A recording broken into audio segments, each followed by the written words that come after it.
મહેસાણાની વિજાપુર નગરપાલિકા દ્વારા સ્વચ્છતા હી સેવા 2024 કાર્યક્રમ યોજાયો હતો। સ્વચ્છ ભારત મિશનના 10મા વર્ષની ઉજવણીના ભાગરૂપે આ દિવસને સ્વચ્છ ભારત દિવસ તરીકે ઉજવવાનું નક્કી કરાયું છે, જે અંતર્ગત નગરપાલિકા શહેરી વિસ્તારમાં નાગરિકોમાં સ્વચ્છતા પ્રત્યે સભાનતા કેળવવા સરકાર દ્વારા નિર્મળ ગુજરાત 2 લોન્ચ કરવામાં આવ્યું છે। સરકાર દ્વારા મહાત્મા ગાંધીજીની જન્મ જયંતિ નિમિત્તે શ્રદ્ધાંજલિ આપવા સમગ્ર ભારતમાં સ્વચ્છતા માટેના જન આંદોલનની ઉજવણીનું આહવાન કરવામાં આવ્યું છે।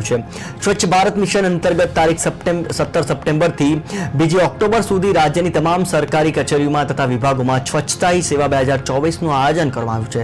સ્થાનિક સ્વરાજ્યની સંસ્થાઓના સફાઈ કર્મીઓ પૈકી શ્રેષ્ઠ કર્મચારીઓની પસંદગી કરીને તેમને માસિક ધોરણે એવોર્ડ આપવામાં આવ્યા હતા। આ પ્રસંગે વિજાપુરના ધારાસભ્ય CJ ચાવડા તથા ચીફ ઓફિસર અલ્પેશ પટેલ સહિતના પદાધિકારીઓ તથા કાર્યકરો ઉપસ્થિત રહ્યા હતા। સ્વચ્છતા અભિયાન શરૂ કરીને એક સંદેશો પહોંચાડવામાં આવી રહ્યો છે ભારતના વડાપ્રધાન દ્વારા, ગુજરાત સરકાર દ્વારા અને અહીંયા અમારા પદાધિકારીઓ અને ચૂંટાયેલા પ્રતિનિધિઓ અને ભારતીય જનતા પક્ષના આગેવાનો દ્વારા।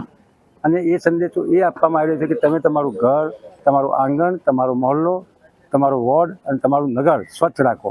જેના કારણે સ્વચ્છતા હશે ત્યાં સરસ્વતી પણ હશે, સ્વચ્છતા હશે ત્યાં દેવી દેવતાઓનો વાસ હોય છે, સ્વચ્છતા હશે ત્યાં તંદુરસ્તી ગરવા હશે, મચ્છરોનો